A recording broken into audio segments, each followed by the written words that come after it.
Bom, tu falou que faz 10 anos que tu já tá no Brasil, né? 6 anos, graças a Deus. E, cara, como é que foi essa saída de lá? Foi dramática? Foi como? Foi igual a maioria das saídas das famílias em Cuba, né? Separação familiar. Começou em 2005 com meu pai engenheiro em telecomunicações e eletrônica.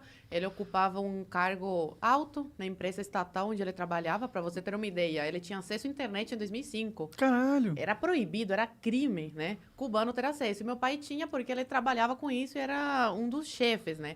Mas ao contrário do que todo mundo fala e acha, a gente não tinha uma vida de rico. Era uma vida menos miserável. Então, quando você ocupa um cargo como o que meu pai ocupava, você tem que entrar para o Partido Comunista de Cuba. E quando você entra, aí esquece, você nunca mais consegue se desligar e sair do país. E meu pai não queria isso. Aí foi quando ele tem família brasileira, meu pai, a ascendência dele é libanesa. E há muito tempo atrás eles migraram, uma parte foi para Cuba, o avô dele foi para Cuba, outra parte para o Brasil, Venezuela. E aí essa família brasileira, a prima dele fez uma carta oficial convidando meu pai para passar umas férias aqui no Brasil, 3 meses, que era o máximo que um cubano podia ficar fora de Cuba. E aí, depois de muito trabalho, porque não foi fácil ele conseguir a autorização para sair, ele veio para cá de visita e deixou minha mãe grávida da minha irmã do meio. E eu com 5 anos na época. Minha mãe estava quase dando à luz. Ele veio em julho, agosto e novembro. Minha mãe deu à luz a minha irmã do meio. E aí eles ficaram 4 anos separados. Meu pai ficou aqui no Brasil. Ele pediu asilo político depois de estar 1 ano aqui no Brasil. E deixou minha mãe lá grávida.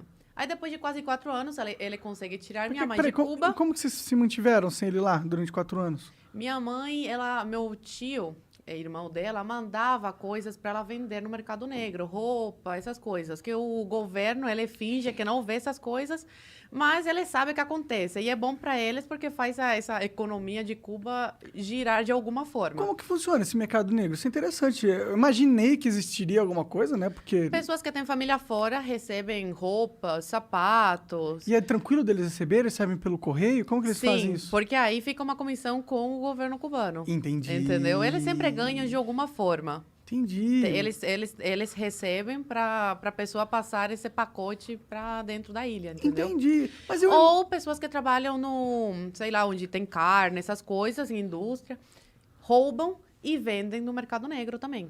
Entendeu? Entendi. Só que aí você não sabe a procedência, nada. A gente não sabia de onde saía o frango que minha avó, meu avô compravam para manter a gente em Cuba. Cara, isso é muito louco, porque assim, você tá me contando coisas que pra mim eram fábulas, sabe? Eu achava, eu sabia, quer dizer, já tinha escutado falar como era a vida lá, mas pelo que você tá me falando, uma cubana que viveu lá e que tem família lá, Tenho. isso é assustador até. Mas tipo, não poder sair de Cuba. Eu falo isso, que se eu fosse brasileira e não fosse cubana, pra mim acreditar numa coisa dessas, porque parece uma coisa tão longe da realidade aqui do Brasil, né? Mas, infelizmente, é isso que os cubanos passam. Atualmente, o cubano pode sair da ilha, tá? Só que é muito difícil, tem que ter muito dinheiro e, geralmente, quem consegue é quem tem família fora, que aí consegue bancar essa saída. Agora tá mais liberada essa saída, não como antigamente, que era completamente... Por Entendi. exemplo, criança não podia sair de visita. Por isso que meu pai teve que separar toda a família. Aí, terminando essa história, meu pai ficou no Brasil depois de quase 4 anos. Consegue tirar minha mãe de Cuba. Eu e minha irmã ficamos com os nossos avós. Eu com 9 anos na época e minha irmã com 3. E aí minha mãe vem para o Brasil, vai direto para a Polícia Federal e pede asilo político, porque como eles são casados, meu pai e minha mãe, ela tinha direito a lei de refugiada também, igual meu pai. E aí minha mãe fica no Brasil, engravida nesse período, uma coisa de Deus, eu sou muito católica, acredito muito, e realmente foi uma coisa de Deus, porque meus pais estavam muito mal na época de dinheiro, assim, R$ 5 no bolso, por exemplo. E minha mãe fica sabendo que tá grávida. Aí foi um caos. Meu Deus do céu, como é que a gente vai sustentar mais uma boca, né? E ainda tem que mandar dinheiro para Cuba para nossas filhas lá conseguir, né, comer decentemente, né? Um franguinho, essas coisas. Mas aí acabou que foi uma coisa de Deus, porque ajudou na nossa saída. Ter uma irmã brasileira. Aí depois de quase 3 anos, eles conseguem tirar a gente de Cuba. Meu pai conhece a minha irmã do meio com 5 anos e volta a me ver com 12. E a gente conhece a nossa irmã caçula brasileira, juinvilense, Santa Catarina, com quase 3 anos.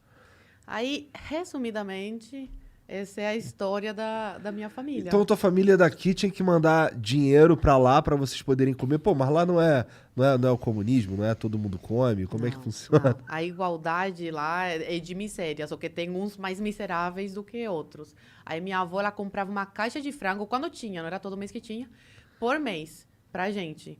Aí a gente comia frango todos os dias. Uma coisa chique comer frango em Cuba. Eu não podia reclamar. Só que quando eu cheguei no Brasil, eu não aguentava mais ver frango na minha frente. Aí eu comia carne vermelha, porque em Cuba é proibido.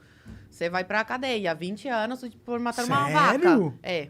Caralho. Eles falam que é porque não tem pra todo mundo. Sei. Mas pra família do Fidel não falta, com certeza. É, imagino Nem pra que família não. do Dias-Canel, Raul Castro. Aí é isso. Caraca, que absurdo! Nossa senhora, dessas daí, esse lance de não poder comer carne vermelha porque não tem pra todo mundo é foda. Sim.